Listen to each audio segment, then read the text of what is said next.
Il est 3h47 du matin. Vous êtes réveillé. Le plafond est le même que d'habitude, mais il semble plus lourd. Dans ta poitrine, ce poids familier. Cet étau invisible qui serre, sans raison apparente, ou peut-être pour 1000 raisons à la fois. Le rapport à rendre, la décision à prendre, ce conflit qui couve, cette impression de courir sans jamais rattraper le peloton. Personne ne te voit dans ce moment-là. Personne ne voit le combat silencieux qui se joue entre vos draps à 3h47 du matin. C'est votre arène personnelle, ton face-à-face avec toi-même. Ici, on ne va pas te promettre d'effacer ces nuits-là. Elles font partie du chemin.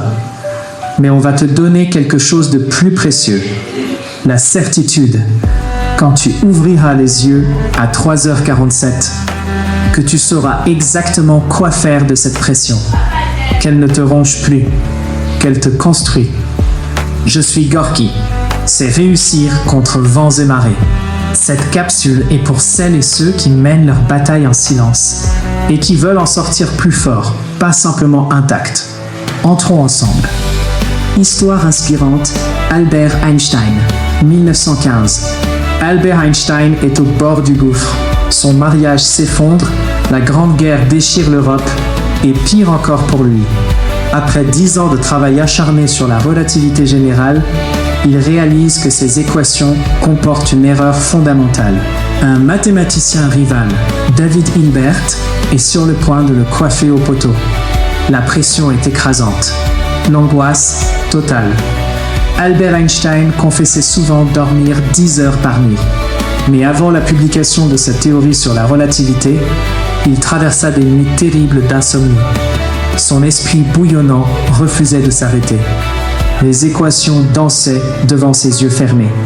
Sa femme Mileva rapporta qu'il se levait souvent à 3 heures du matin pour noter des idées. Au lieu de lutter contre ces nuits agitées, Einstein apprit à les utiliser. Il gardait un carnet au chevet pour vider son esprit sur le papier, puis se rendormait. Il pratiquait aussi des siestes courtes dans son fauteuil. « Je dois dormir pour que mon cerveau travaille sans moi », disait-il. Sa méthode de gestion du sommeil devint aussi légendaire que ses théories. Gérer les nuits d'insomnie avant les épreuves. L'insomnie pré-examen épuise physiquement et mentalement le candidat, compromettant ses performances le jour J. Les causes sont entre autres l'anxiété nocturne, la révision tardive, les écrans lumineux, la consommation de caféine, les ruminations mentales, qui ont pour conséquence la fatigue cognitive, la baisse de la vigilance, l'irritabilité, la défaillance de la mémoire à court terme. Gérer les nuits d'insomnie avant les épreuves. L'hygiène du sommeil est l'ensemble des habitudes et comportements qui favorisent un sommeil réparateur, essentiel à la consolidation des apprentissages. Conseils pratiques pour la réussite. Couche-toi et lève-toi à la même heure chaque jour, même le week-end. Éteins tous les écrans 1 heure avant le coucher. La lumière bleue perturbe la mélatonine.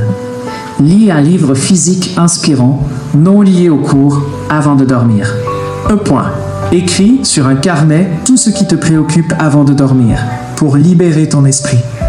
Bois une tisane à la camomille ou à la valériane le soir. Si tu ne dors pas après 20 minutes, lève-toi et fais une activité calme avant de réessayer.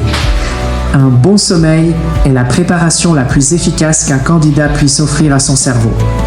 Dr Matthew Walker. Appel à l'action. La nuit avant l'examen, ton travail de préparation est terminé. Fais confiance à tout ce que tu as accumulé. Ferme les livres, respire et offre à ton cerveau le repos qu'il mérite. Tu seras au meilleur de toi-même demain. Si tu as aimé ce contenu, abonne-toi et clique sur la cloche de notification pour ne rien rater de nos prochaines publications. Pour une autre capsule de motivation.